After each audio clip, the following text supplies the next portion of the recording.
Hai teman-teman, selamat datang di cerita terbaru dari Bill Story, di mana kita akan menjelajahi dan menceritakan apapun yang terjadi di muka bumi ini. Kali ini kita akan menceritakan tentang 5 jenis gempa yang menakutkan dan berbahaya versi Bill Story. Gempa bumi adalah salah satu fenomena alam yang paling menakutkan dan berbahaya. Ketika bumi bergetar, dampaknya bisa menjadi bencana yang menghancurkan dan menakutkan. Namun, tidak semua gempa bumi sama, ada berbagai jenis gempa dengan karakteristik dan tingkat bahaya yang berbeda. Dalam cerita ini, kita akan mengeksplorasi jenis-jenis gempa yang paling menakutkan dan berbahaya, serta memahami apa yang membuatnya begitu menakutkan dan berbahaya.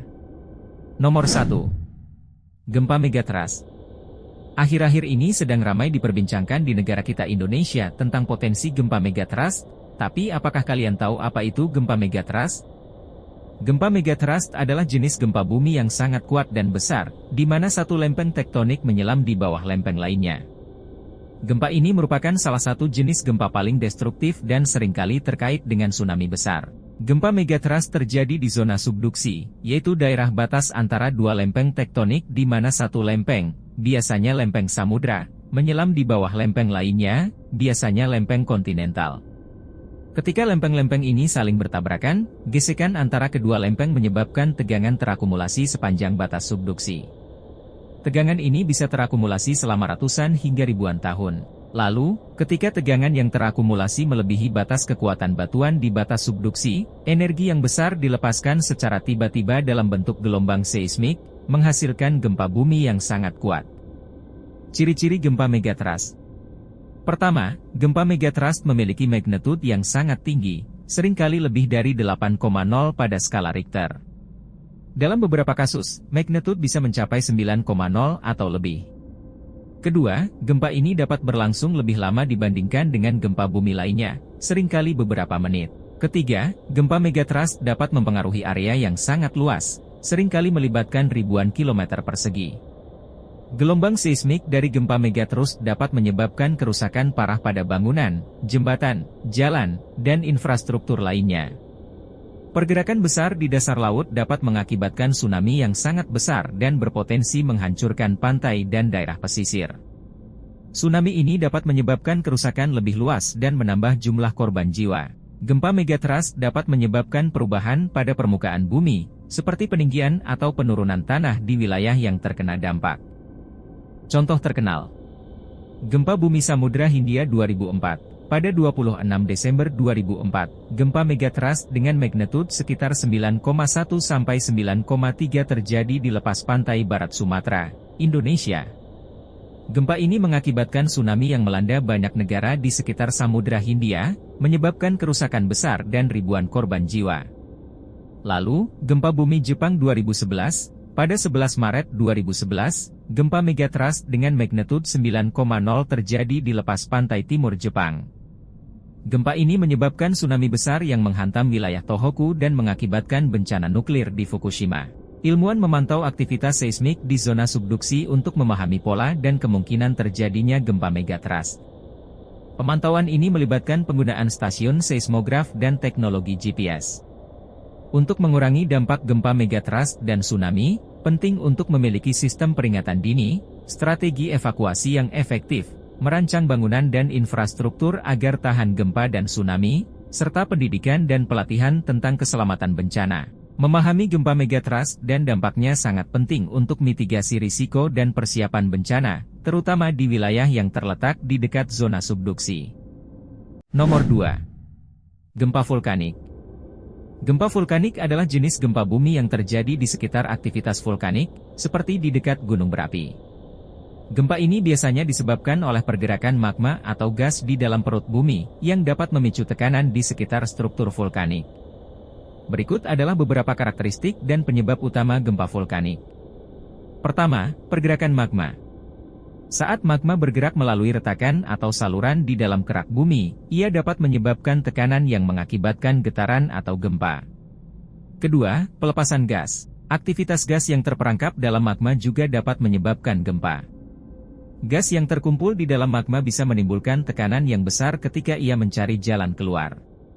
Ketiga, runtuhan. Gempa vulkanik juga bisa terjadi akibat runtuhnya bagian dari gunung berapi atau keruntuhan dinding kawah, yang seringkali disertai dengan aktivitas magma. Dan yang terakhir, tekanan tektonik. Kadang-kadang, gempa vulkanik terjadi karena perubahan tekanan tektonik di area sekitar gunung berapi.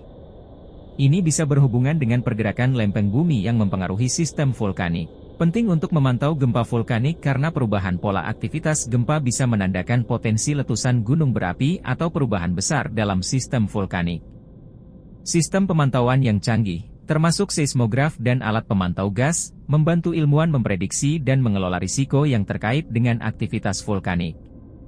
Nomor 3. Gempa pada patahan geser. Gempa pada patahan geser atau sesar geser terjadi pada jenis sesar yang disebut sesar mendatar, strike slip fault.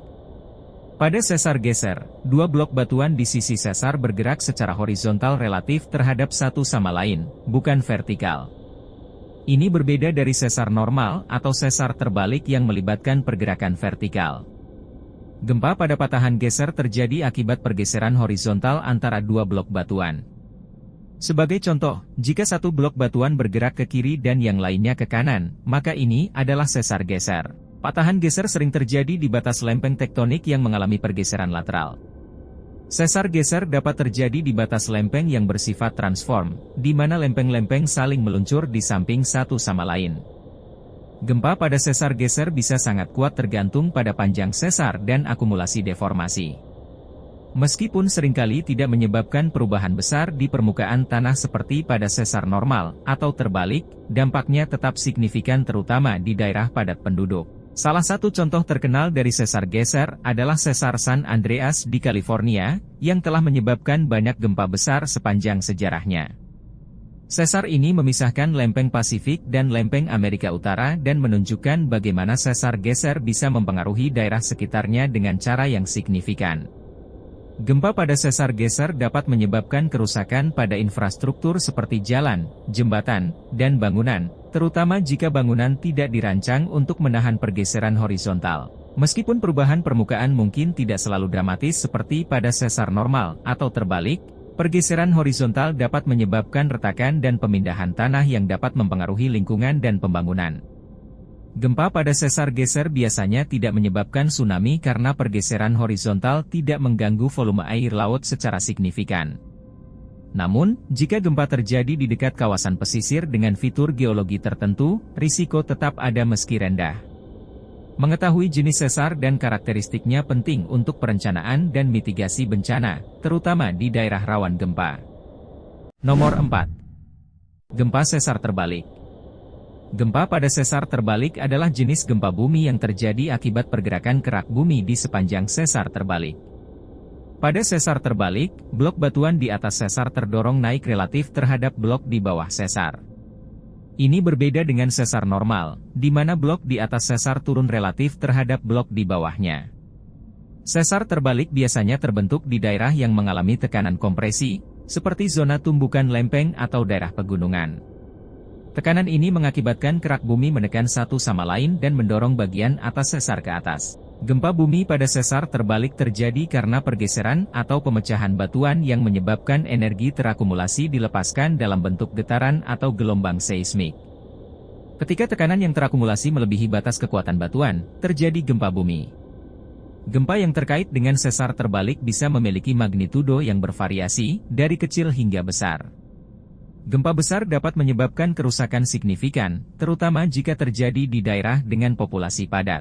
Salah satu contoh gempa yang terkait dengan sesar terbalik adalah gempa bumi Kashmir 2005 di Pakistan, yang terjadi di zona konvergensi antara lempeng India dan Eurasia, menghasilkan sesar terbalik di area tersebut. Upaya untuk mengurangi risiko bencana ini dengan cara perencanaan dan pembangunan yang memperhitungkan risiko seismik, serta tindakan kesiapsiagaan gempa untuk mengurangi dampak pada masyarakat. Memahami gempa pada sesar terbalik penting untuk perencanaan dan mitigasi bencana, terutama di daerah yang rawan kompresi dan zona subduksi. Ini membantu dalam merancang bangunan dan infrastruktur yang dapat menahan pergeseran vertikal yang besar. Nomor 5. Gempa dalam. Gempa dalam, atau sering disebut sebagai gempa bumi hiposentral, adalah jenis gempa yang pusatnya terletak jauh di bawah permukaan bumi. Ini berbeda dengan gempa bumi dangkal, di mana fokus gempa berada dekat dengan permukaan. Gempa dalam memiliki fokus atau pusat yang terletak pada kedalaman lebih dari 70 km hingga beberapa ratus kilometer di bawah permukaan. Tergantung pada kedalamannya, gempa dalam dapat dibagi menjadi beberapa kategori, seperti gempa menengah, 70-300 km, dan gempa sangat dalam, lebih dari 300 km. Gempa dalam sering terjadi di zona subduksi, di mana satu lempeng tektonik tenggelam ke dalam mantel bumi di bawah lempeng lainnya. Tekanan dan suhu yang ekstrim di kedalaman ini menyebabkan batuan di zona subduksi mengalami deformasi dan patah, memicu gempa.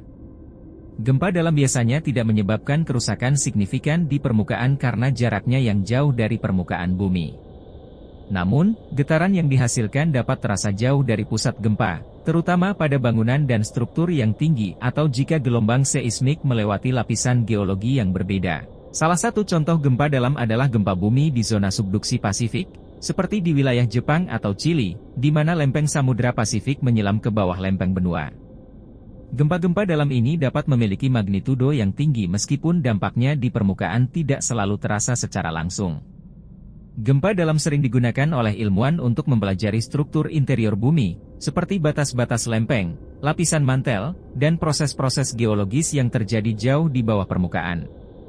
Informasi ini membantu dalam memahami dinamika bumi dan proses tektonik. Meskipun gempa dalam biasanya tidak menyebabkan kerusakan langsung di permukaan, penting untuk tetap waspada terhadap dampak sekunder, seperti kemungkinan terjadinya gempa susulan atau perubahan dalam stabilitas tanah dan struktur bangunan di wilayah yang dekat dengan zona subduksi.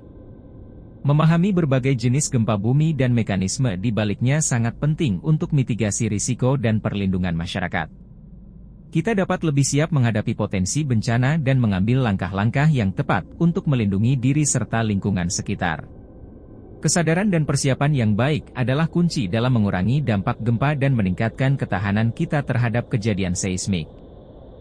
Menurut kalian konten apa lagi yang akan kita bahas di konten Build Story berikutnya? Silahkan request di kolom komentar. Jangan lupa untuk subscribe dan nyalakan lonceng notifikasi jika suka dengan cerita ini, agar tidak ketinggalan konten menarik lainnya dari Build Story. Terima kasih.